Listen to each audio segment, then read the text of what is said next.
guys, and welcome back to another edition of the Wrestling Stoop with the legend himself, Bob Roop. I am Ray Russell, and this week, the big man Bob continues to answer your questions. We go back in time throughout history, wrestling history, Bob's history. Who knows where we're going to go next?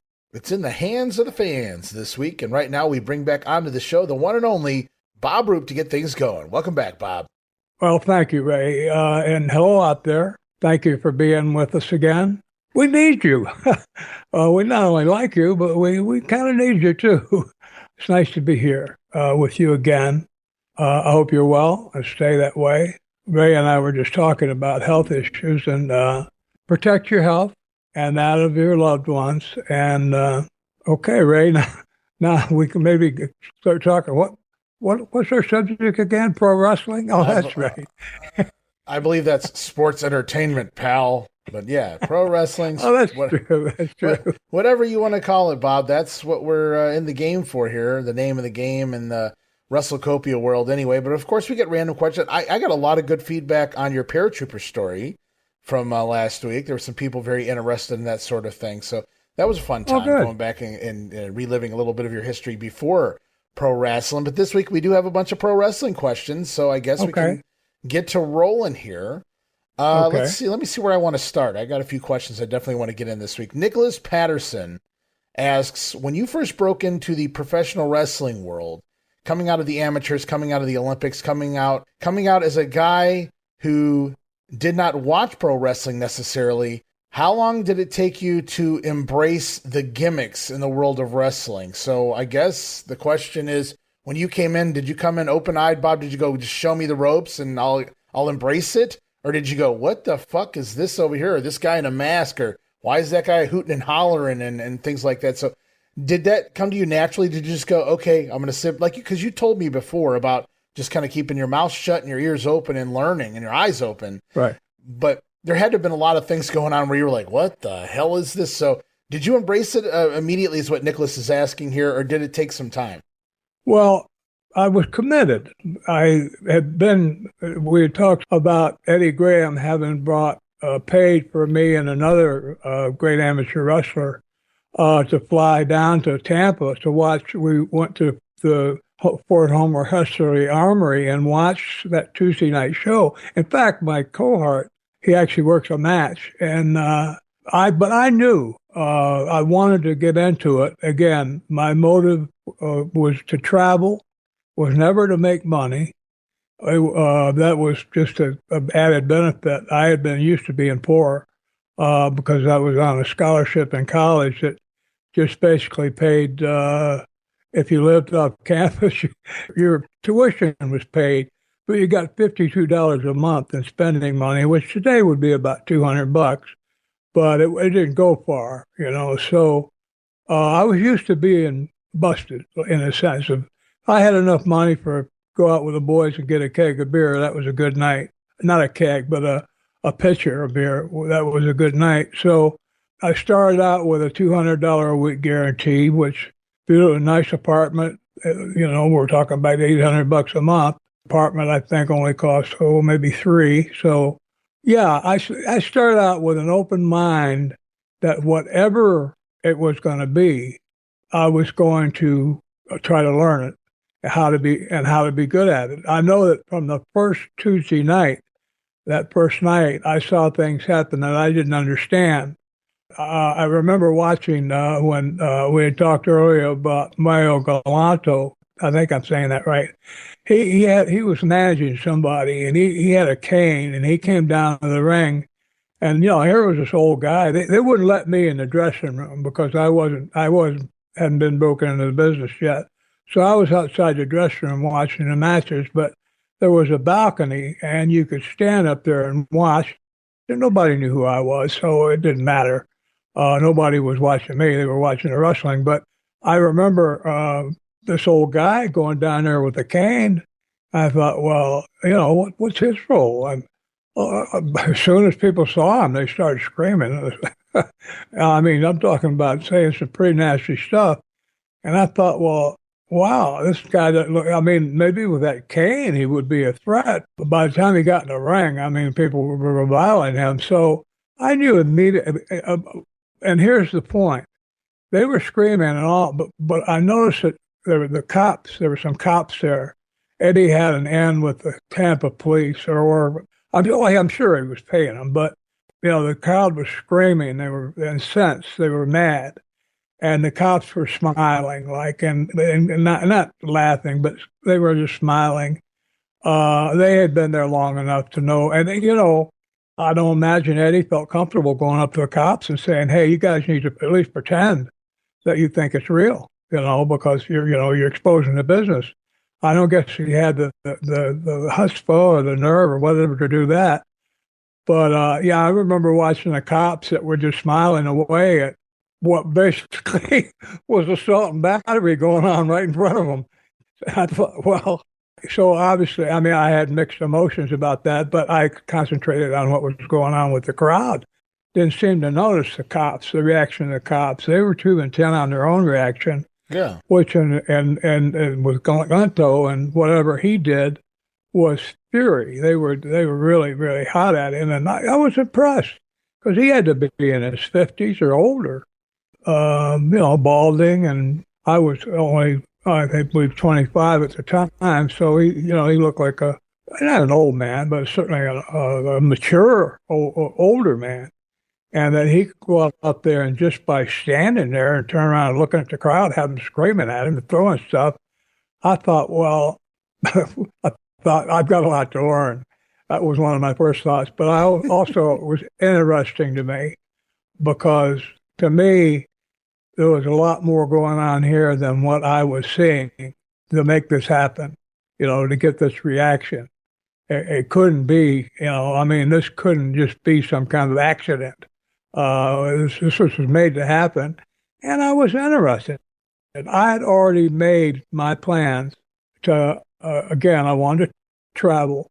I'd already made my plans to get into business. If there had been anybody around who could stretch me, I'm not saying Danny Hodge might not have been able to, but if it was a serious shoot, he would have been hurt at least. I had enough that he would have come out of it with an eye or something missing because if it went to that level, I was good enough. But there were very few guys in the business who could. I'm not talking about Andre. The only way to beat Andre is you have to make him chase you until he blows up, and then you walk back to him with a big stick and start hitting him. But I wasn't worried about any kind of physical danger. Mm-hmm. But I thought it would be an interesting occupation. And it also humbled me because I didn't have a clue what the old guy with the cane was doing or what he had done. I didn't know about, how powerful TV was. I hadn't watched wrestling on TV. So, yeah, I was, the original question was, I believe, did I take to it right away? I certainly was interested right away, but also knew that I didn't know jack squat. I was, we're in college, I'm a first grader, not a freshman. I'm a first grader in grade school as far as learning about pro wrestling because they had me and this other amateur wrestler who was, he'd been second in the world he went to at least three Olympics. He was great. Even when we even going out to the ring, just to be introduced, to get in the ring and be introduced was, I don't want to say nerve-wracking, but it was, I was nervous. You're going out in front of a bunch of people and being introduced as great, as these Olympic wrestlers, which is great. But we're not an Olympic wrestlers. It would be like Werner von Braun, rocket scientist, being at a plumbers convention, being brought up and introduced to all the plumbers. It's like, well, this guy makes rockets. Well, we're actually more interested in how to fix toilets. Get the guy off the stage. So I felt immediately. I thought, well, I don't know squat, but I'm willing to learn. And I'm a quick learner, but my mind was made up. I wanted to do it, so I was going to do it. Now, I can't think of what they could have done to dissuade me. I don't know why they would want to, No, I was set on my course from the beginning, and I was humble because of the fact that even a green, fairly new wrestler who'd only been in the business in a year could take me out in the ring at that time and embarrass the hell out of me because I didn't know what to do. I was humble. I treated everybody, including guys that, maybe never, we call job guys. I hate that description, but even enhancement talent, I was not in awe, but I had respect for Well, because a lot of the high quality enhancement talent, they were great workers, and that's why they were, always in that position. They knew how to make other guys look good. So right. those would be the guys to listen to early on, especially because they're out there to get you over. They're out there to help you. Obviously, those are the guys you could trust because they kept the jobs the longest job in their positions. Guys like Tony Russo's and Don Serrano's, and I'm going back in time to some of these guys were just really good at what they did, and they were in that position for some of them a couple decades, right? So I mean, right. Well, you just reminded me of a guy named Al Velasco. Yes, who I haven't thought about in years. So I really, when I think of him, I have a very fond feeling comes over me because he was also not only a good talent, who his job was enhancement, but he was fun and he had good stories and he was fun to be with. And there were other guys who were enhancement talent that, and sometimes, some cases, it might have been the lack of intelligence or language barriers, but that weren't as enjoyable to be around as like Al. You take a trip with Al to drive on a back to a show and back with Al.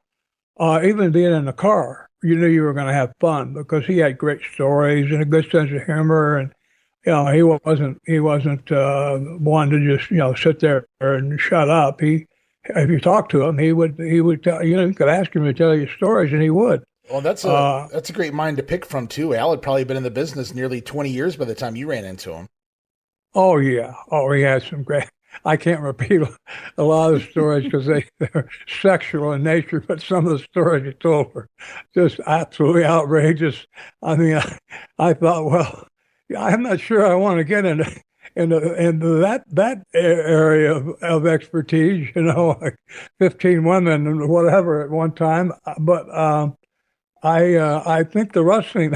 Tell me a wrestling story, Al. You want that might help my wrestling career. But anyway, he was a lot of fun, and there were other guys too like that. I just happen to remember him with a degree of fondness because he did tickle the hell out of me with some of his stories. Well, he was a Guadalajara boy, I believe, before he came up to the States. He worked a lot in the southern states, but Amarillo and Florida. I know he went through Florida. No, that's cool. That's a name that I know is on my big long list of guys we never got to. So that's fun to hear that name pop up here, just good organically, like being Hispanic. Yeah, it would be. I don't know if he ever got featured. I don't remember him ever making an interview in Florida. Yeah. But maybe in those other territories.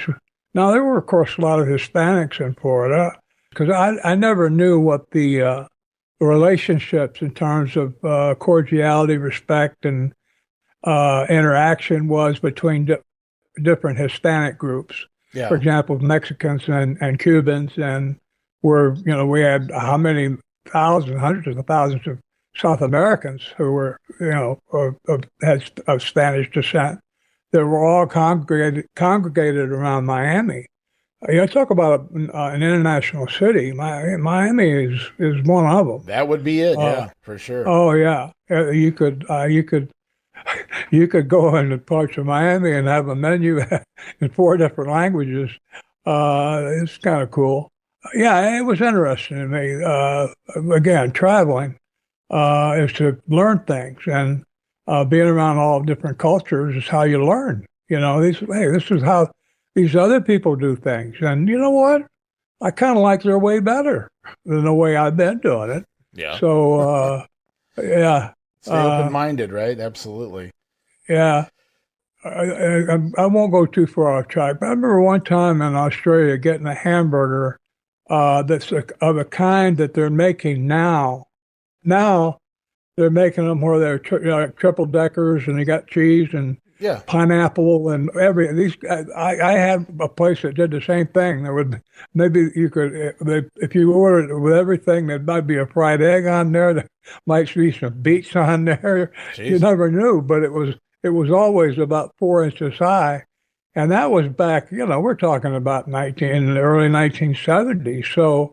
Yeah, that was interesting to me. When I look today, I see things advertised today and say, "Hey, that looks very familiar," but that's from like 60 years ago. I remember. Right. So anyway, well, the thing is, the difficulty is that every ethnic group that comes in, like New York is an example. Bruno was so big because there's so many Italians there, Yeah.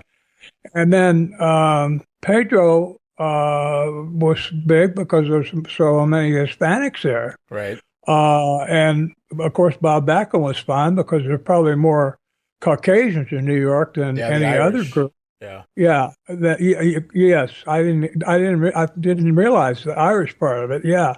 So, that certainly has a ethnicity certainly had an effect on pro wrestling, especially.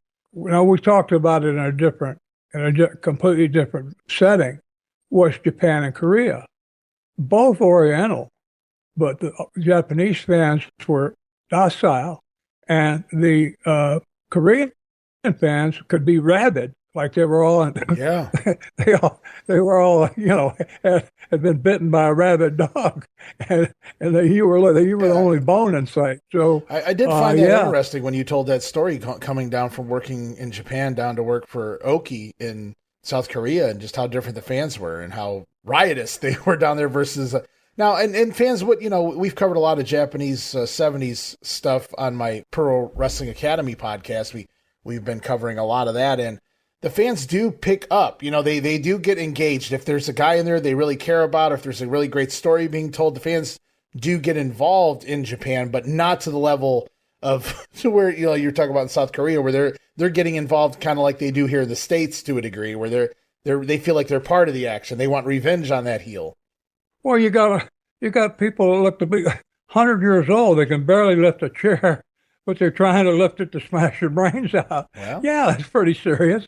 Yeah, that because you think someone 100 years old has had a lot of years to grow, wisdom and know things about life, that the idea of picking up a chair and whacking some guy with it would seemingly, be something that their life experience had told them was a no-no, was not really something they should do. But, well, with wrestling, you never can tell. In fact, I got a little note from Lars Anderson the other day. I had to say that Lars and we went over there without being properly educated. Our leader, our leader, our booker did not properly inform us as to what kind of limits we might put on our actions out there. Gotcha. He never said anything about, boys, you might be going too far. Even when the chairs started flying into the ring like frisbees, he loved it because it was all advertising for his next show. Lars and I weren't that thrilled about it. I know, I didn't have any of my athletic classes never had involved ducking steel chairs being used as frisbees. It didn't help that you were working their hero, Kentaro Oki, down there either. And that he was a performer outside of just being a wrestler. Oki, even though a lot of the Japanese are, a lot of people believe that the Japanese are straight-laced, they got in the ring, they did their wrestling match, and they headed to the back. The really good ones were sent over here first to learn the westernized version of pro wrestling. And some of them adapted to it and some of them didn't. And it's kind of fun to watch the ones go back and how successful the ones that did adapt can go back to Japan, because now they know how to sell beyond just your typical how you would sell a move, but with the mannerisms and the facials and things of that nature. And Oki was one of those guys. Jumbo Shiruda was fantastic at that as well. But Oki, he's a guy that knows how to go back home now, and I'm going to sell like I'm Ricky Morton or I'm Ricky Steamboat, and these fans are going to kill the heels, and that's okay because I'm not one of those guys. Yeah. Yeah. By the way, Ricky Morton had a birthday the other day, and Oh, did he? I want to say happy birthday. I wrote something on Facebook to him, but I want to say it personally because he's one of the good ones, at least in my experience. I mean, not maybe there's people who had bad experiences with him, but there's guys that are likable, and I don't believe that I can be fooled. Certainly at this age, that I can be fooled by somebody pretending to be likable, especially if I'm close to them. I can feel what their emotional state is, Mm. and I've always liked him a lot, and so and respected him too. I think of him. He's not a very big guy, and he's probably drawn more money, 10 times more money than I did. So, but he's a nice guy and decent. I mean, I'm sure we all have things in our history that we'd rather weren't there. But as far as I know, he's always been a decent, and I've always respected him and liked him a lot. So, happy birthday! Oh, there you go. Rock and roll. Rock on, Ricky Morton. One half of the Yep. Rock and Roll Express. Legendary Yeah, tag team, a legendary worker. And yeah, you hear those stories of Ricky. So you talk about Oki selling and you guys getting heat and you guys hiding out in the dressing room while waiting for the riotous crowd to go away there in Korea. There's plenty of stories out there of Ricky Morton selling to the point in certain cities to where the crowd's ready to come in the ring and the heels are like, Ricky, would you stop fucking selling, man? You're going to get me killed. So he was one of the best to do it, man, out there, those uh, white meat baby faces. So you just gave me a hell of an idea. Murder. okay. I write the two books I've written. Well, one of them was about Saddam, but the first one was fiction. It's a mystery novel. Yeah. But think about murder by crowd, by babyface deliberately I'm gonna getting get so much heat that he knows that the heel is going to get killed by the. Yeah, wow. maybe there's not enough security or You whatever. might have just figured out a way to get away with murder, Bob. Yeah, That's insane. That's crazy. well, it'd make an interesting book or a TV show, for that matter. But anyway, yeah, he was. I had a few times where if they weren't going to come back, I'm sorry, I'm going to force you to come back because I'm going to do something where you're not going to be able to help it, but I'm going to take a hell of a bump or go through the ropes and hit the pole or something to where I have to start selling and you have to start taking advantage of it. You're going to have to quit selling and so save my life by starting to kick the crap out of me. Yeah. Well, how did you save Bob's life? Oh, I kicked the crap out of him for There you about go. 10 Yeah. minutes. Well, you hear Oh, tell really? so many times of the crowd coming in that that's happened back in the day, and I'm sure you were involved in this or at least witnessed this, where you would hear tell of the fans coming in and the heels being in some serious trouble in some of those towns, and the baby faces would have to come back, make the comeback, or come back from down the aisle from the backstage area, come out and start fighting with the heel to get the Yeah, fans to back off because the wrestler was in danger, the heel was in danger. And so by the right. baby face beating the heel up, the crowd was, they were fine. Okay, well, he's got it. So we'll step back now. It's crazy what a way to save somebody's life or their health at the very least is to have Well, a baby run out and attack the heel. yeah, and think about how, I mean, it's ironic, but it's funny. Think about this in a conversation, say wrestlers with, say, a normal person. And not that we're abnormal, but we are different. I know where you're getting at. Yeah, it creates we talked about it before. When you give somebody your body, you let them pile drive you onto a chair where they can paralyze you for life. You're creating a bond there. Even if you don't like the person, you created a bond Yeah. by trusting them with your complete health. But think about this. A guy bragging, yeah, oh man, it got so hot. I had to go out there. I had to beat the crap out of him. I had to, actually, I had to hard way him to where he was bleeding like hell. Yeah, I did that. Well, what did you do that for? That sounds horrible. Why did you go? Well, I was saving the guy's life. Yeah. You saved the guy's life by beating the crap out of him. Yeah. because if I didn't do it, there was about 10,000 people that were going to Gonna do do it it all for at the me. same time. Yeah, exactly. Yeah. Yeah. It's So crazy. yeah, Wrestling is quite a crazy business, man. When you it think is, about it, isn't to it? get in.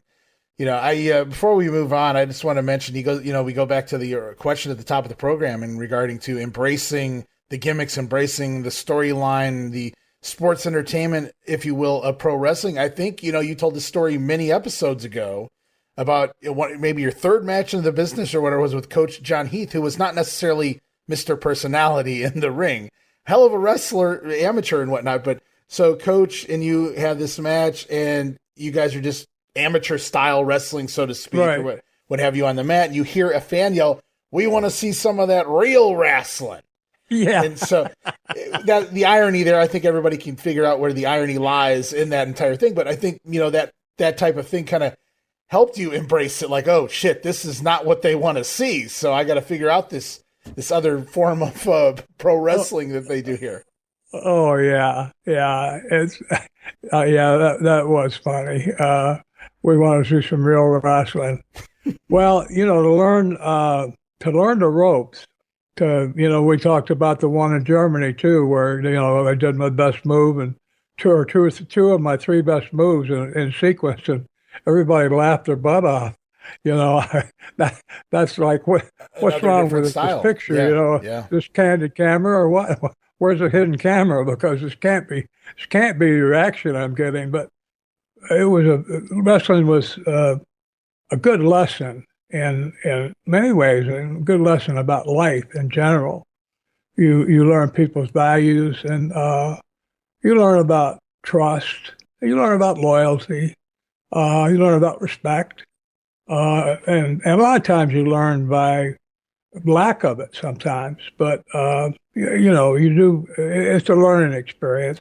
I think that's another important thing, not just you seeing the world, but for the boys that stay local to the U.S., even the traveling around to territory. Now, that was a necessity anyway to stay fresh, but it was very important because every territory had a different set of fans. There was a different way wrestling was presented in their territory. Some were blood and guts, some were more traditional wrestling. New York was the big guy, kick and punch kind of deal. Everybody had something different, and you could learn from that. And okay, well, this doesn't work here. It worked in Florida, but it doesn't work in Los Angeles or whatever the case may be. So it was a good way to kind of learn how to do every aspect of the pro wrestling business to where you could work pretty much anywhere. And then you had guys like Right. Dusty who could just do their gimmick, and then it didn't really matter what else they did because they were going to get over anyway. Right. Well, but the thing was now Dust was credibly. I mean, he was able to fulfill the task, but he got the push. He got the push, and he was also part of it. Once he became a draw, he took advantage of it. While we've been doing our program together, I learned that he had points in the Florida office, and I wasn't a bit surprised to hear it. He became such a valuable commodity that now those points are only worth how well the territory is doing. Like with the Ann Gunkel situation, where when Ray died, Ann's stock had her 40 or 50, 45% or whatever of the stock almost became worth nothing. It was worth $1 million or so at the time when he died, or 5 seconds before he died. But as soon as he was gone, all the sharks started circling, and Ann who? Ray who? Oh, Gunkel, what a strange name. I don't believe I've ever heard it before. Hey, why don't we start a new wrestling territory here? Yeah, the business was as cutthroat as it could be, but that was a learning experience too, about human behavior. So, and that's all good for if you want to be an educated person. That's why I wanted to travel, because travel is educational. You learn things by traveling. Now you can do it, and I do. You can do it from home, because with the internet and satellites everywhere whizzing above, you can, if you want to see what the inside of the Sistine Chapel looks like, you can look at it, in 5 minutes. You can take a tour. from your living room. And I like that because a lot of times the journey to and from places was a pain in the butt, having to get there. I remember going to the Munich Olympics. We had to fly into Luxembourg out of Miami, my girlfriend and I, because that was the cheapest flight. And we decided we were like it was past the hippie era, but we were doing the hippie thing and long hair and bell-bottom pants, and we were hitchhiking, even though I had a couple $1,000 in my pocket. We were hitchhiking because we thought that was a cool thing to do in Europe, was hitchhike. We hitchhiked from Luxembourg to Munich. But anyway, all learning experiences. But as far as taking to the business right away, yeah, I was interested in. I had something that I wanted to mention because I've hated to talk about people who are gone and can't defend themselves. And one of the things that I said about Eddie Graham that I despised so much was that when I would sugar hold guys and they would be unconscious and they'd wake up and they would be staggering out of there. They were finally able to get on their feet, but they were still groggy and disorientated. Yeah. And Eddie would sucker punch. Yeah.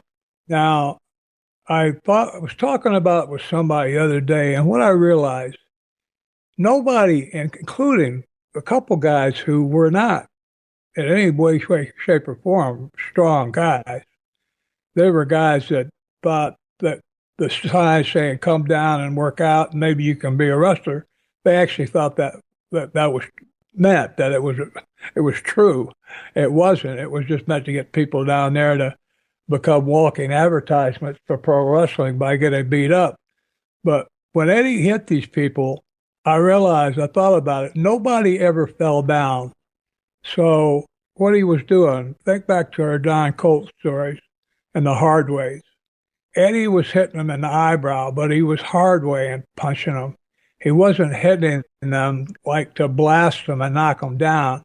He was just hitting them hard enough right above the eyebrow or right at that bone. If you reach up there and reach up and touch your eyebrow, run it to the outer edge towards your ear and feel where that bone sticks out. That area right there, your skin is feel how close your skin is to the bone. If you hit that area right there, even lightly, I'm not suggesting you do that, please. Don't do that, anybody. But if you do that to another wrestler, and you don't have to hit him hard, but if you twist your fist as you hit, you can tear the skin open there to where it looks like a serious laceration. Now, if it was in your thigh, yeah, I mean, an inch deep into your thigh, yeah, that is serious. It's not a real serious injury up there, except for maybe the idea that it might affect your vision somewhat. I guess that should be a consideration, but Eddie wasn't as vicious as I thought he was. So I want to absolve him. What he was doing was marking people so it shows that when they came to work out at his company, and when people came to work out, they didn't leave there unscathed. And that was his purpose, and I can't say I blame him for it. I didn't want to be any part of it, but I can't say I blame him for doing it. And again, he wasn't punching them to knock them out. But he was punching them, though, Bob, at the end of the day. Yes, he was. I mean, these guys weren't walking in there, with the idea of, and when you get done getting stretched and, you're into a pretzel, you're going to get out of the ring and get knocked upside the head and, busted open. Yeah. And let's not forget, you're not the only guy by any stretch. There's other wrestlers that have talked about being put in your position out there, being the guy that had to get in the ring during the Eddie Graham days, and he would stand out there and watch them stretch or work over these poor souls that would get conned into coming in there thinking they had a chance to maybe one day become a professional wrestler. And they referred to Eddie as a sadist, and not just Eddie, but like Hiro Matsuda, Eddie, that kind of group, those group of guys that just seem to get off on the punishment of others. And I don't know if Hero should be lumped in with Eddie, but certainly you hear the names like Buddy Fuller, Eddie Graham. They just seem to enjoy this beating down of guys. I just stand there and watch with a smile, and it just blows my mind. I get that there are human beings in the world that would, get off on this, but it's crazy to know, and it makes total sense that in the pro wrestling world, that's the perfect place to be. What would be, if that was what you were into, and he's the promoter, now he gets to sit here and watch this stuff. And you're saying they're walking billboards for, hey, this pro wrestling shit's, real deal. This guy's going to walk out there, go to the bar or go to the store or go back home and go to work, and people go, well, how the hell did that happen? And he's going to say, well, pro wrestling, man, that shit's for real. They don't mess around. He's going to have a scar forever. Just thinking about it, turning that around, maybe a guy would be proud of it. Some of them idiots probably would be. Yeah, I was fighting. Yeah, I was fighting him. You ought to see the other guy. Of course, who's the other guy? Well, he's on a trip to Japan right now. You can't see him, but he's on a tour of the Orient, as they used to say. Yeah, he's in a full body cast. He's over there working, but boy, all he did was bust my eye open. I broke him in 9 pieces.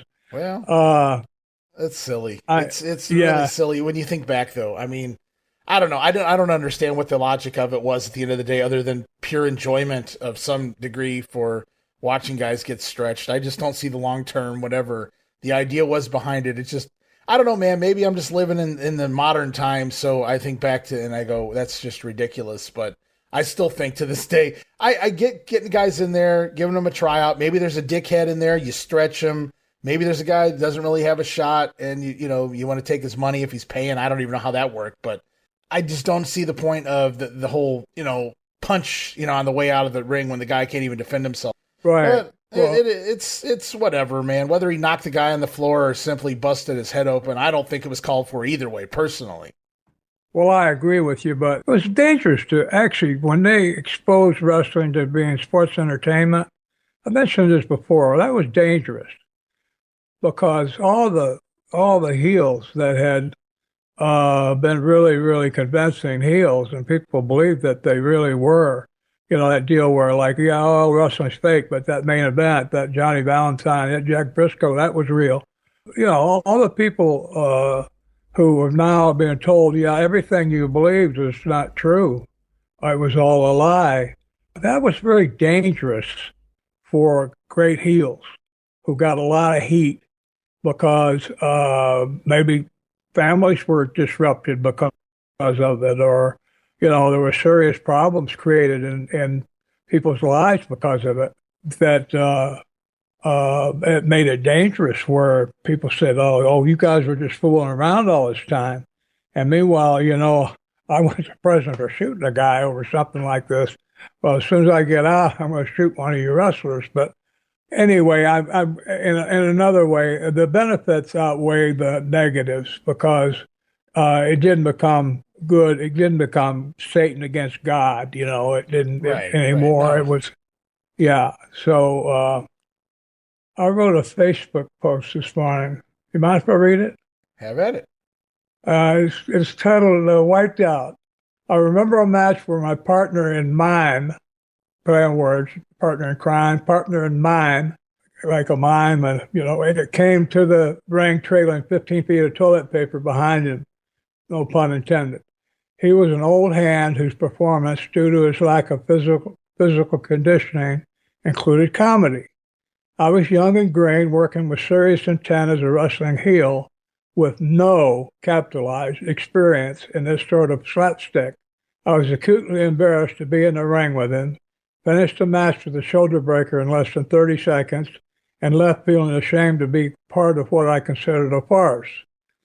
I envisioned Dr. Death Steve Williams in the same situation, feeling forced. Now, this is the Dr. Death that I worked with in the Superdome, who picked me up by the wrong arm and practically put me into the audience.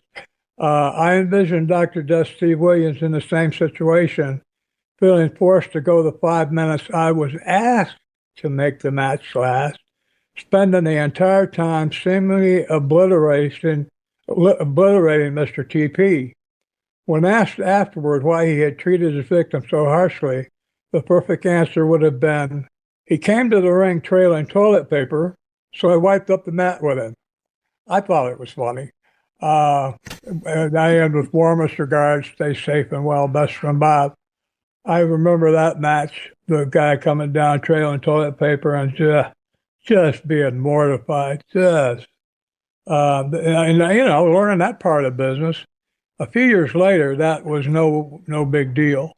But when to me, I don't like it at all. I would never let any of my guys, when I was booking, I would never let them do anything like that. But anyway, it was an interesting thing to a way to learn how to travel. And every time you travel, you were learning something new. A German audience, a Japanese audience, Korean audience, a Puerto Rican audience, as opposed to even to a Cuban audience in Miami that was primarily Cuban. You learn nuances about race and religion and social behavior, social mores. So yeah, it was very educational. I was keeping my eyes open. I wanted to learn. So it was a very interesting time. I could see certain guys, you hear, it's not like that's the only guy that ever came up with a comedy act like that. I mean, you hear when Killer Carl Cox was, in a festive mood and a playful mood, he would purposely wear, white trunks and put a candy bar in his ass. And as he sweat and wrestled, all of a sudden it looked like he shit himself. There's a story. Oh my God. There's a story he did that one night working for Bill Watts, and Watts wasn't going to put up with the shit. He fired him. Obviously, he probably came back the next day or the next week or whatever, but he fired him that night. So, I mean, and Dick Murdoch was very famous for doing these type of things too. I mean, Bugsy McGraw, that was his gimmick at one point, doing silly things because he was pretending to be a goofball. So there's a lot of guys out there, a lot of characters out there that would do similar things. So it's not like out of this world to, try to envision somebody doing this. Well, they were the guys that do it are trying to get over with the other boys, with other wrestlers. Right. Well, they're trying. I mean, we're still talking about it, right? Right. Yeah. So. Relive the glory days of Memphis wrestling with the Retro Wrestling Review USWA podcast. Each week, we go back in time to review USWA Championship Wrestling from the 1990s, episode by episode. Join us for watch-alongs, behind-the-scenes stories, and exclusive interviews with people who were there and lived it. Whether you grew up watching it or you're discovering it for the first time, this podcast is your ringside seat to Memphis wrestling history. It's all a part of the WrestleCopia Podcast Network. Listen now at USWApodcast.com. Hey guys, Ray Russell back to talk to you about all the new and exciting audio and video podcasts we've been putting together over at patreon.com/WrestleCopia. As a self-funded brand, this entire ship is powered by our patrons. It's your support that keeps all of these wonderful shows going here at WrestleCopia. And with that said, I wanted to mention that we now have 3 major tiers with tons of Patreon-exclusive next-level content for our Patreon supporters. And it all starts with the $5 all-access tier, which gets you early access to many of the weekly podcasts, at least a dozen monthly digital downloads for your viewing and reading pleasure, the insanely detailed show notes for the Wrestling Memory Grenade Regional Wrestling, and the OG Monday Warfare podcast, plus random bonus video drops, archived old-school audio watch-alongs from the early years of the brand. And if that's not all, the brand new Patreon-exclusive podcast, Ranting Raw, featuring yours truly, Ray Russell, completely uncensored, unfiltered, with honest takes, taking patron questions and addressing various topics from throughout wrestling history. It is a whole lot of fun wrapped under the all-access tier for only $5, but things get even hotter with the VIP Superfan tier. For just a few dollars more, you get everything already mentioned in the all-access tier, plus, as part of the VIP tier, a whole new slew of videocast series where it's not just your typical watch-alongs. Sure, we laugh, we have fun, but we're also breaking down the history, the context, and the why behind what you're seeing. And as part of the VIP tier, you have access to Dan Gennety's Puro Resu Academy videocast, the Coliseum videocast with co-host Gene Jackson, and the Monday Warfare videocast, Raw versus Nitro, breaking down the history of the Monday Night War. Plus, you also get the Memphis 1985 folder of goodies and all show notes for the Puro Academy podcast and Gene's Retro Review Show. Lots to be had there at the VIP tier. But wait, there's more. For those WrestleCopia backers who crave even more from the brand, we bring you yet another level of content fit for a warrior, because it is indeed the ultimate tier, which gives you everything from the All Access Pass, everything from the VIP tier, plus you will receive access to the big ones video series featuring a lengthy look and discussion into some of the biggest pay-per-views, super shows, and other events from throughout wrestling history. It's also a great place to keep up with the big events that coincide with the Monday Warfare videocast and so many other big events from years gone by. You'll also have access to the newest big hit to the Copia brand. I'm talking about Regional Wrestling Unreal, the video series. Get ready for the next level in regional wrestling as we dissect territory history in video form. Watch along with us. But still, even more for your money, guys. You'll also receive access to the Treasure Chest, which offers patrons the unique opportunity to download and watch select rarities from wrestling history.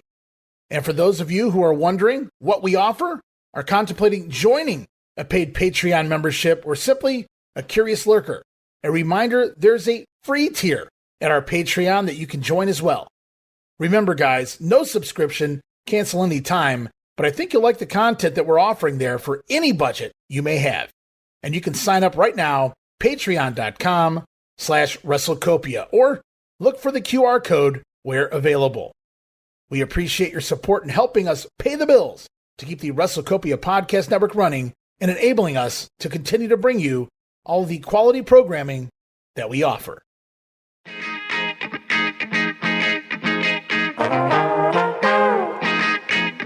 Hey, it's Bob Smith, and guess what? The Outdated Wrestling Hour is now part of the WrestleCopia podcast network. But hey, no fear, you're still going to hear the unique guests, comedy, music, authors, journalists, funny people.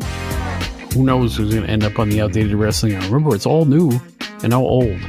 So check it out in the WrestleCopia podcast network and wherever you get your podcasts. Listen if you know what's good for you. So let's go. Yeah, we're going to go on to Patrick Casey asks a question. He says that he grew up in the Fort Lauderdale area, and at one point he recalls watching Global Wrestling in his TV market. And he said at one point you guys had someone who was announced as the president of the GWA. And the reason he remembers his name is he shares the same first name, a guy by the name of Patrick Schaefer. And so what I did was I went back over to the videos that you were kind enough to send over here, and I tried to scroll through a few of them, see if I could locate this guy. And sure enough, a guy by the name of Patrick J. Schaefer was announced as the president of the Global Wrestling promotion. So he's asking, who was this guy? Was he just somebody you found off the street?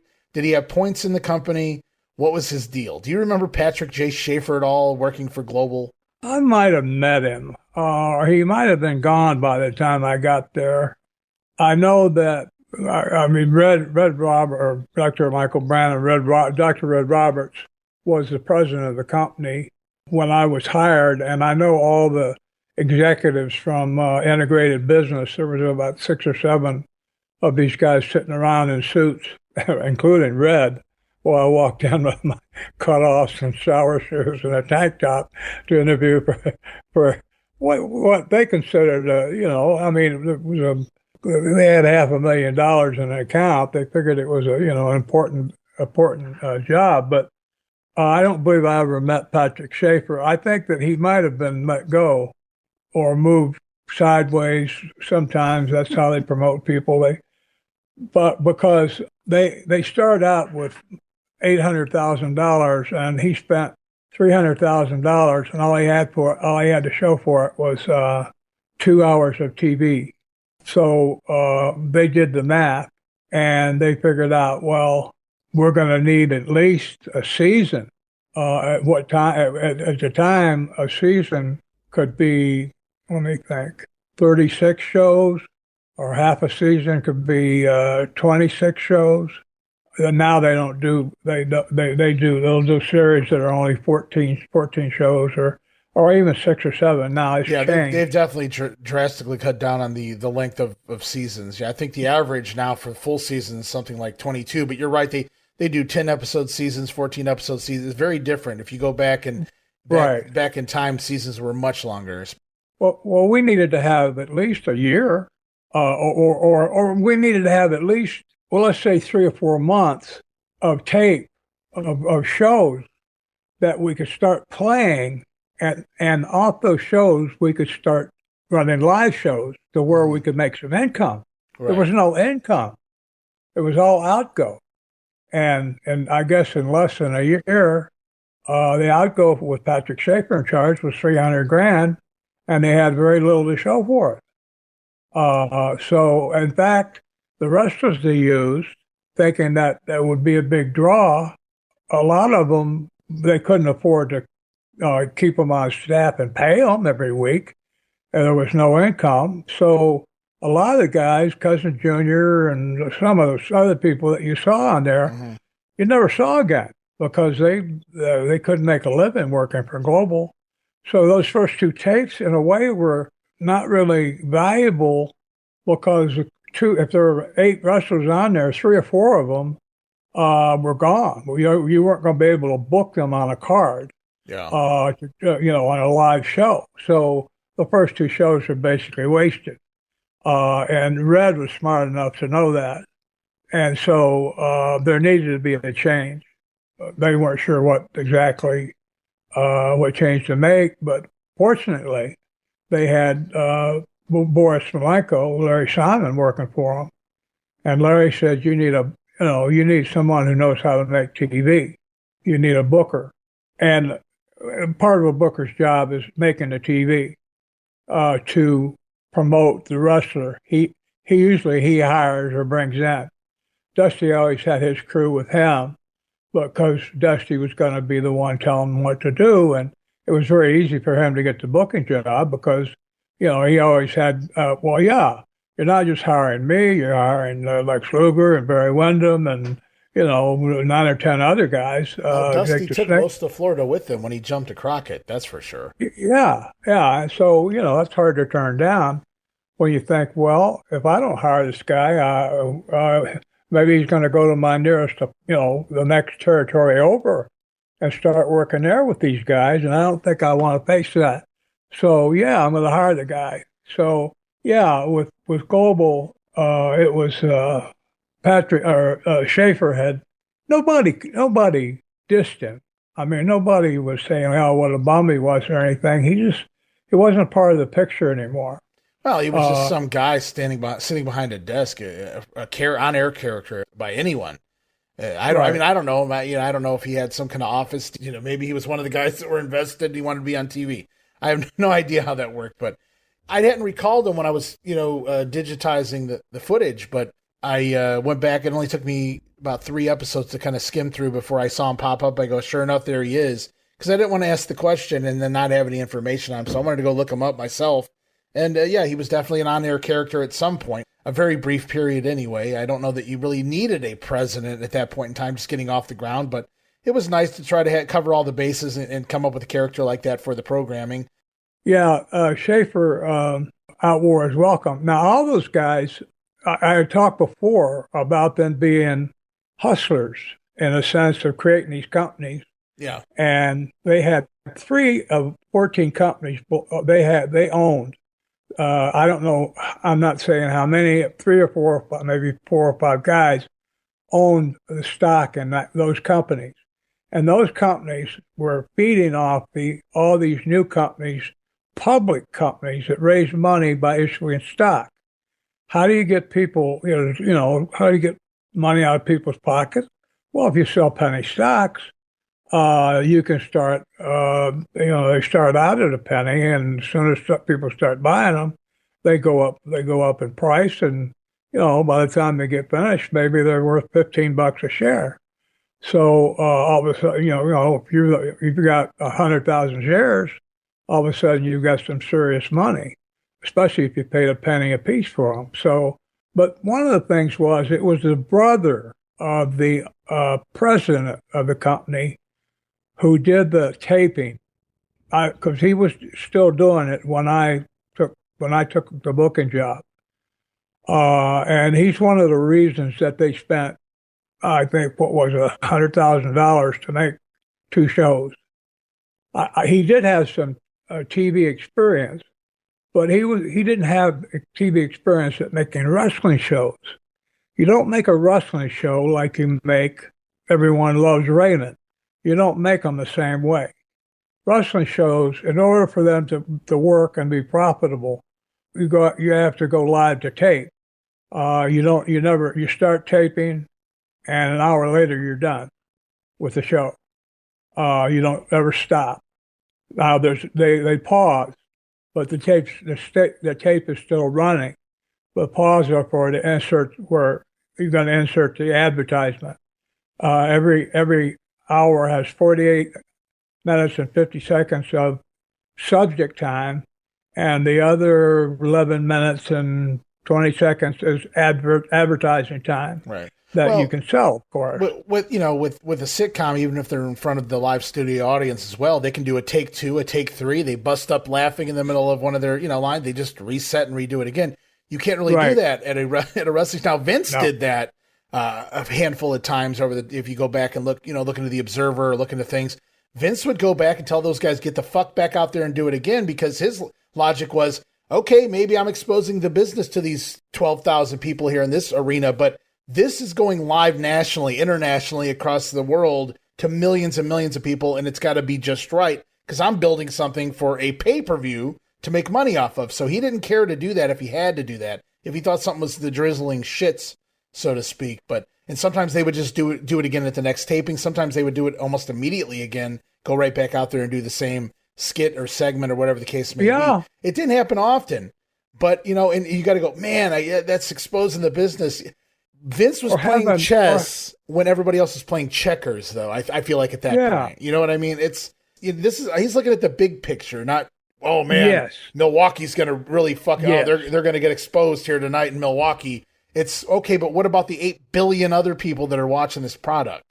They don't know this happened. This is pre-internet, right? So I mean, so I get where he was coming from. That's a meticulous booker, I guess you could say, in a way. You couldn't get away with that in the territories, but he got away with it. It was brilliant in a way. Think about this.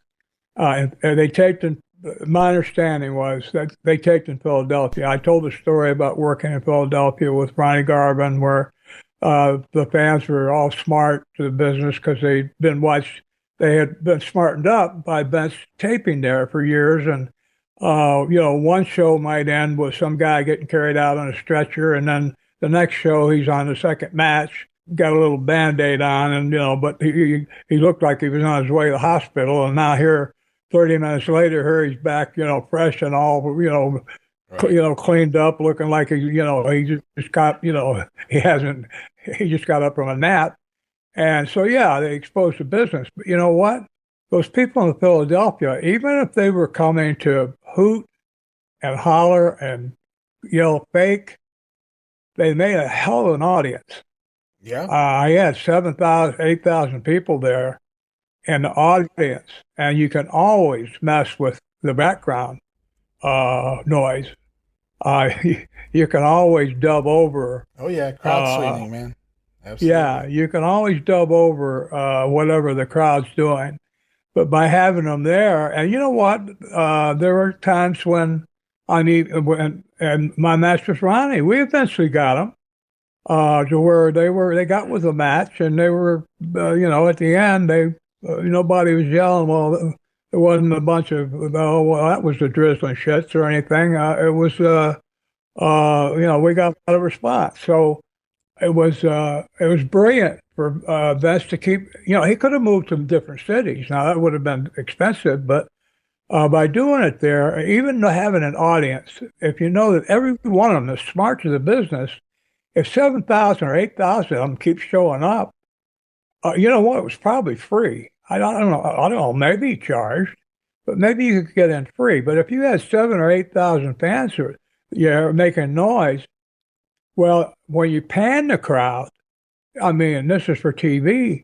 When you pan the crowd, you see thousands of people.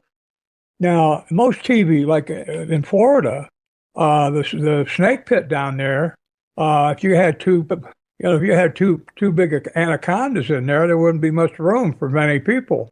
It wasn't very big. Right. You could maybe seat 50 people in there, and they could like make a lot of TBS studios as well. I mean, this is the world to have, but Right. but it worked. I mean, it worked for what it was. Certainly worked in those markets, like you said, New York.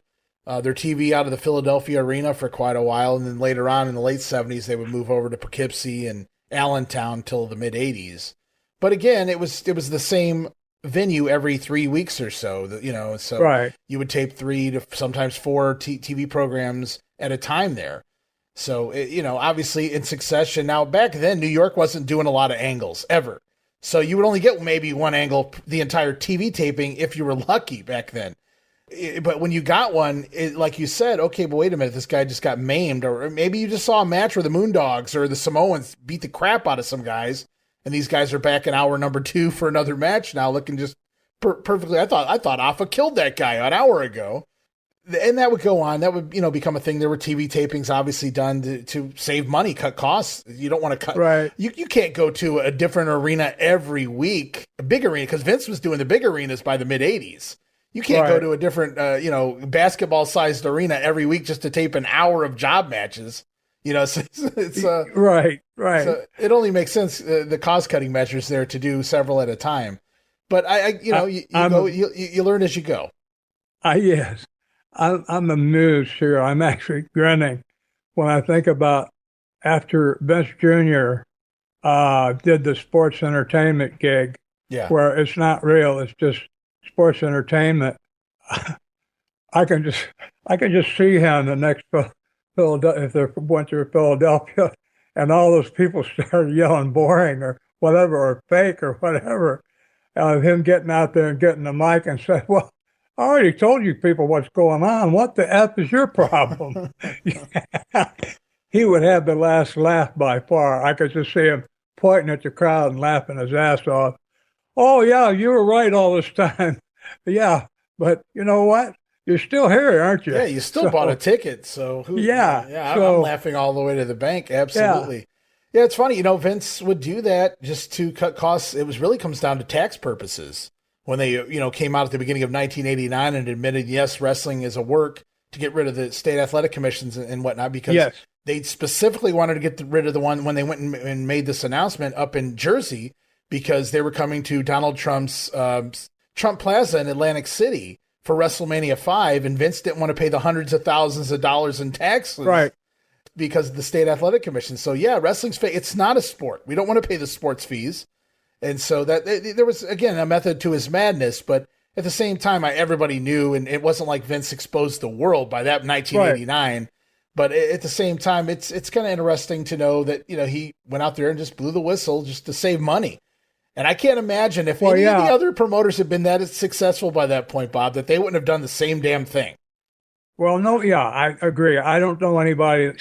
They were from WWE or WWF, whatever it was at the time, was working in big cities. They had major cities on the East Coast. So, they had big houses, and he could afford to go ahead and expose the business. I wanted to ask you, did he when was that first WrestleMania, the one at the Silverdome? That was WrestleMania 3. That was in 1987. So that was before he announced that it was right. You know what the state athletic commission might have charged him in Detroit? I don't have it in front of me anymore. I know when I covered that a couple of years ago on my Grenade show, I covered that in length and detail, all of the finances and everything like that. He paid them a good little chunk of change. I know that much. It had to be hundreds of thousands of dollars. You would have to imagine. Yeah, I mean, I know it was hundreds of thousands of dollars here in '89 from what I was reading up on. So he did, and again, that's in 1989 money. So even going back to '87 there in Pontiac, that's a lot of money. You're talking like, let's just say $300,000, just ballpark. Today, that's $1 million. So a promoter's not going, well, I could either expose the business and keep $1 million for myself, or I'll lose $1 million to protect something that everybody already knows is fucking fake, including the State Athletic Commission, who is just simply doing this and pretending like they're winking and nodding that, sure, this is legit because I got to pay their asses. Absolutely. Everybody's crooked in this. Yeah, and the doctors could come in there and, I remember one night in Detroit or in Michigan, they checked one of the guys, his blood pressure was like 200 over 160. Damn. Okay, next. Wow. Yeah. Well, you're fast. Next. All they said was they were checking the blood pressure. They didn't say they weren't going to let you wrestle, right? Well, we've got another fan writing in here. He asks the question. Sal Martinez is his name. He's got a couple of questions here. We're going to try to get one of his in a following episode. But right now, Sal's going to ask if you have any memories of a couple of wrestlers going back in time here. These are some blasts from the past here, Bob. A fellow by the name of Black Angus or Killer Buddy Austin. Both. Angus was, I'm not sure where he was. Was he a Scotsman? Scottish. I'm not sure he where. was Scottish. Was he? Mm-hmm. He didn't look it, but he was incredibly strong. I saw him pick up guys. He could have slammed Andre. Andre would have had to help him. And he was a nice man. He was a good hand, good worker, pleasant, fun to be around. I don't recall riding with him, but I know I liked him in the dressing room, and I respected him.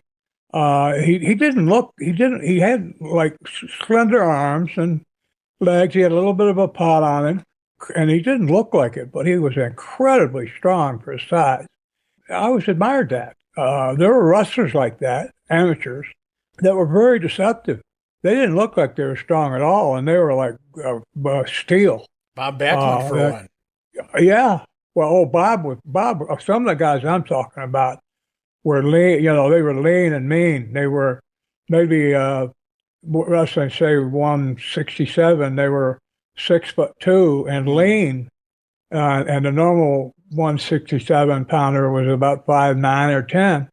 And they would go. I saw guys that looked like they were going to go out there against a King Kong and get killed.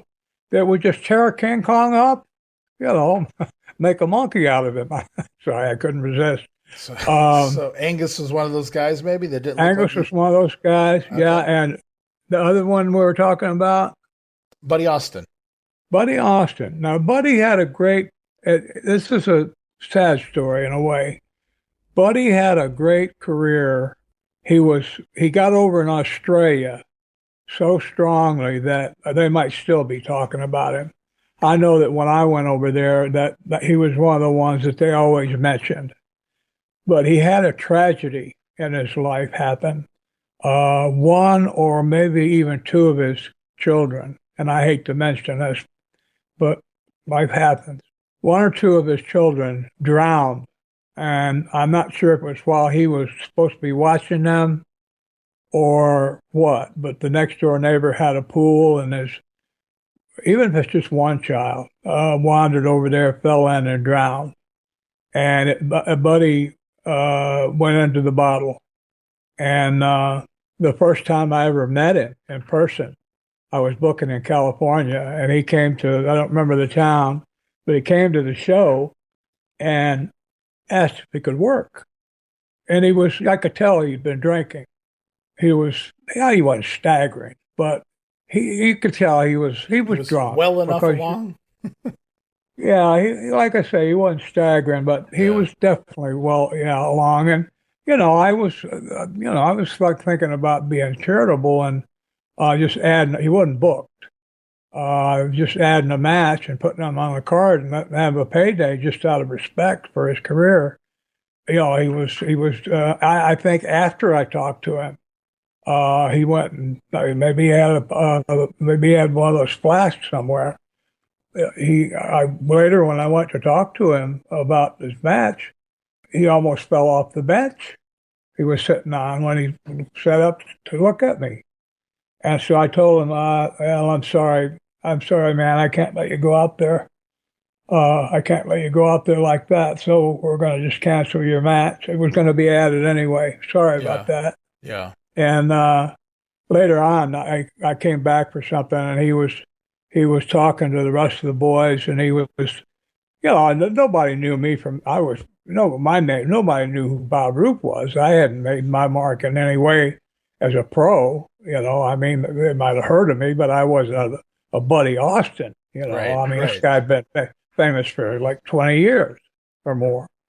So he was talking to the boys about, this and that. He didn't say too much about me being, he didn't call me any horrible names or anything, but, I just went in and I said, buddy, you're going to need to please excuse us. It's time to get the show going. And he left, he didn't give me the finger or tell me to F off or anything.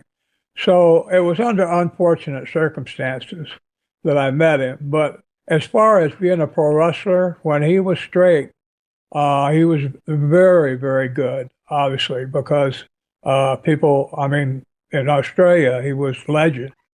I don't know how many times he went over there, but, he'd say his name and people go, oh, yeah.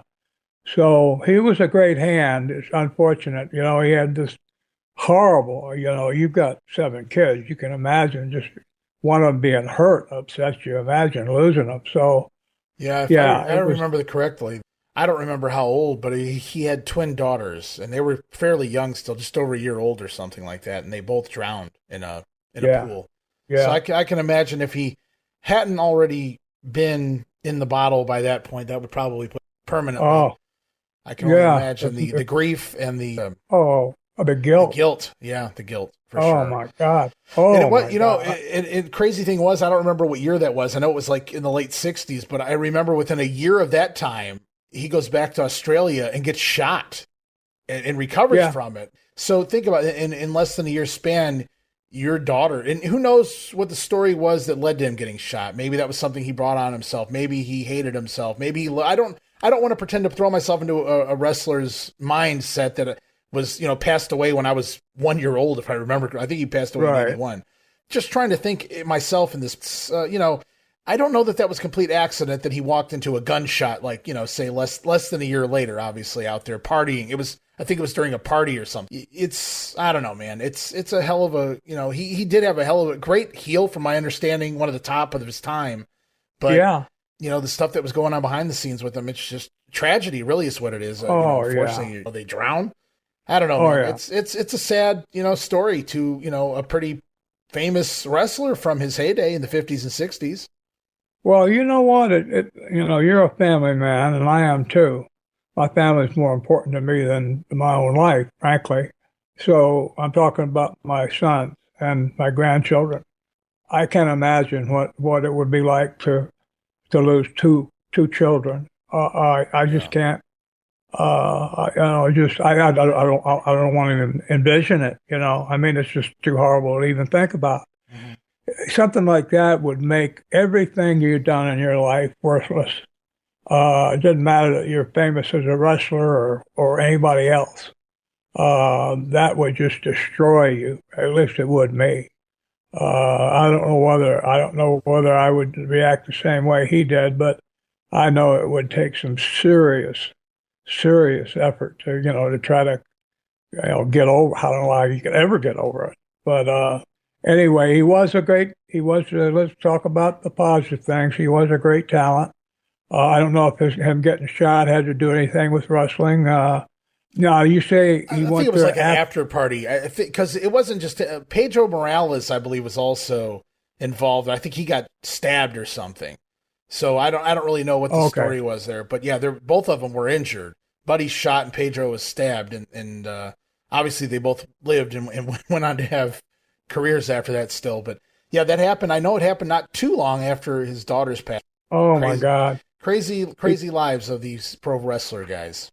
He might have tried to get shot. Sydney, Australia was a fascinating place. I happened to meet an American over there who was kind of hooked up with a guy that was involved in, I want porn might be the way to say it, but nasty pictures and movies and stuff, and actually making them in hotel rooms and things. So kind of on the edge of criminality. And it came in being in that circle just for briefly. I found out that you could hire a hitman over there for $50. You could get somebody blown away. There were all kinds of immigrants from Middle Europe that were, looking for a way to survive, and maybe been kicked out of the country or whatever, and ended up in Australia. We're looking for some way to survive, but blow you away for $50. So it was you had to be careful. It was dangerous over there. I've never thrown my weight around. Been a bully or overbearing, because you never know who you're dealing with. It doesn't take a guy doesn't have to be very big to pull out a shotgun and blow you away. Guy in a wheelchair can do it. So better not mess with anybody, really. And it's not my nature anyway. You can't really be an amateur wrestler and be a bully and have any credibility. That's using a great sport for the wrong reason. You would be a disgrace to the sport, even if you were a world champion. If you were a bully pushing people around as a world champion amateur wrestler, you would be infamous. Your name would be spoken with disdain and disrespect, because you're making everybody look bad, all the way down to the guy who's a freshman in high school just starting wrestling. You're making him look bad too. So most of the amateur wrestlers I've known have always been. I mean, there's always exceptions, but most of them have been the character developed by being able to get in good enough physical condition. All the beating and work you have to put in creates character to the point where, you avoid things like that. Now, it doesn't, some people are, Danny Hodge is an example. Danny came up with an upbringing that could have turned him into Charlie Manson. I'm serious. He had an upbringing that was terrible, but he turned his interest into, and his interests were almost maniacal. When he got into amateur wrestling, he found something that he could be aggressive at and exert all the frustration and built up angst and all that, the hurt and the pain he went through growing up. He had a way to go out there and not hurt. He didn't hurt anybody, but he could go out there and go out there and beat people and show that he had gone through all the stuff, that he had survived all the stuff, not only survived it, but came out on top. He made it all the way to the Olympics. Right. Took a silver medal, and they named the most valuable wrestler in the NCAA tournament is named the Danny Hodge Award. Yeah, a lot of people, they have those options, and, you make the wrong turn, man, and, you go down a wrong path somewhere. Danny Hodge is one of those, I guess, even though, a lot of issues and his mentality maybe wasn't always normal, is what we would call it. But at the same time, he was a success in what he did. And, he's got a lot of fans, especially a lot of amateur wrestling fans and things like that out there, as he should, for what he accomplished. Bob, before we wrap things up, it's not a listener question. It's actually a Ray Russell question I have for you. It just popped into my head because we were talking a little bit about Black Angus and, him being Scottish. And this isn't a Scottish question. It's actually a Germany question, but I know you traveled over there a little bit. And I was curious, and if you recall running into a wrestler by the name of Horst Hoffman at all. Yes. I just met him. That's all. Okay. Yeah, I did meet him. Nothing to say about it in terms of experience. Okay. I was just curious. He was an amazing worker. That European style. He was. He was a hell of a shooter in there. He's fun to watch. That's all. I go back and I watch some of his footage from Japan. Really, really marvel at his. I don't know if you've got a lot of history and you know how to find it. I don't know if you ever saw a match between Billy Robinson and Tony Charles. See if you can find it. It is actually a fantastic match. It's just beautiful. It's the English style, but the way they do it, it looks like it could have been choreographed, but it wasn't. Right. It's just that they both knew they were that good. They knew that style. They were that good. Yeah. I had no idea that Billy Robinson could work at all. I didn't. My matches with him were difficult. They were shoots, not Well, shoots, but no. If I was going to shoot with Billy Robinson, the match would start when he left his dressing room. gotcha. He would suddenly run into a folding chair that was coming right towards his head. Yeah, probably not a Because guy. It doesn't matter what you have a background in. Probably not a guy you want to get in there and fuck with. Because even if you come out winning, you're going to look like a loser. I can't imagine anybody would leave there unscathed. Billy was quite an interesting being in that ring. But I know there's a Robinson Charles match from Memphis out there from the Coliseum. I don't know if there's any other ones. I'll have to look into that because I know they worked everywhere against each other down in Florida and other places. So that's always a match I'd be happy to go look up, Bob. So that's my homework for the week.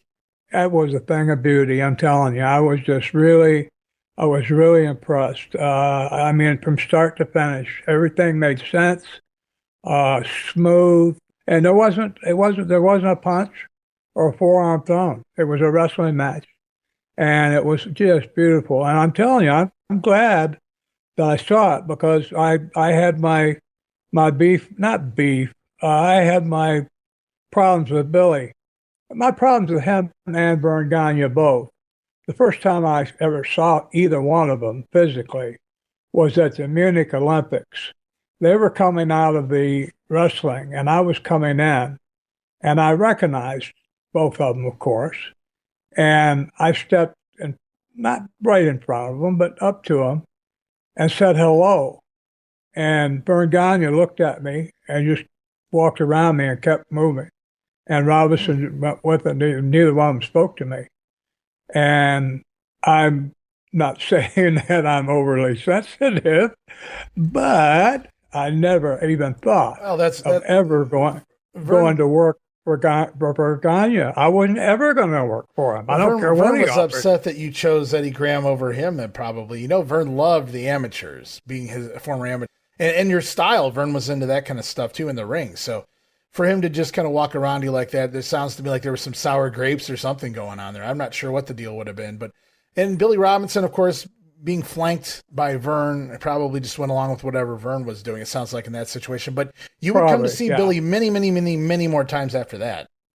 Yeah, if I'd been trained up there, I wouldn't have lasted. The first time Billy slapped me, one of us was going to be seriously injured, if not both.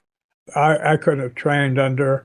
I was ticked off for years that my dear friend Jim Raschke, Baron von Raschke, who had a career combining mine and Billy Robinson, and his had more meaningful stature to it, combined with me and Billy combined. And yet, when he first started as a guy who 3 years earlier, college graduate, had taken third in the world in Greco-Roman, one of the first Americans to ever medal in the World Games. Mm-hmm. And they made him go through it just like some guy who never even ever had amateur wrestling, couldn't spell amateur wrestling. He had to go through the same crap with them, all the demeaning stuff. And I feel like some of it was attitude check to see if you were willing to be humiliated. But they had Jim refereeing and hauling the ring for like a year. Now, to put things in perspective, and so to be fair, when I talked to Jim about it a couple of years ago, he said that he didn't mind that. He didn't bother him because, he got the referee and it helped him learn the business. It always bugged me that, you got a guy that was third in the world in amateur wrestling and you bring him in and make him a referee? Is that an ego trip? I mean, what is that exactly? So I was always pissed off about that for my friend's sake. But now, once Jim told me that, that he didn't mind, and also through it, he ran across Mad Dog Vachon, who created the Baron. He said, he told the story. I should get him on, let him tell it. We'll maybe think about that. But Mad Dog said, you should be a German. Yeah, when he looked at Jim. So anyway, that's another story. But There was another factor about me not wanting to wrestle up there. As I grew up in Michigan, and I'm still here. I don't mind now, but at the time, I was tired of cold weather. So when Sam Mushnick said you can either start in Florida or you can start in Minnesota, Ugh, I said, even colder weather. yeah. I said, well, that Florida gigs, who's booking down there? Satan. Well, he's not that I'll give it bad a try. guy once you get to know him, Well, we'll see what happens. Yeah. Can't say that I blame you. Absolutely. When you have the opportunity, the options to choose where you're going to be training, they're from two of the top promoters in the entire world. I mean, that's you got it made either way. Bob, right now though, we are running just to the end of the show program time, guys. I got some things to do. So what we're going to do is we're going to wrap up here for this week. We do have some more listener questions coming. I got a few questions myself, and we'll continue on. We'll be doing this again next week, Bob. But before we leave, I do want to encourage everybody to stop over to bobroop.com. Check it out. It's, again, we say work in progress. Bob's going to start blogging over there, maybe a little less on Facebook, and a little more over there, so you can point everybody over to bobroop.com. But I've been enjoying it. You're back in action on the social media. A lot of people are interacting, lots of likes and comments, and you're making people laugh. Everybody's having a good time back on the Bob Roop Facebook page. That's facebook.com/poorBobRoop. Check that out as well. It's a great time each and every day. You never know what Bob's going to type about, and sometimes he doesn't either. Exactly. One thing we know about Bob Roop and what he's doing is he doesn't know what he's doing. So, be prepared for whatever. But anyway, thanks for mentioning that, Ray. And my thanks again to you out there listening to us. It means a lot. We're in this together, and we have to be for it to work. So please stay well. You and yours, the best to you. And Ray, I know you're having you're not complaining about it, but I know you've got some issues. Best to you and yours, and you take care of yourself, my friend. I not only need you, I want you in my life, and I want you to stay in it. So please take care of yourself. Thanks again, everybody. Will do, Bob. Thanks so much again. We'll be back next week, guys. Another Wrestling Stoop right around the corner.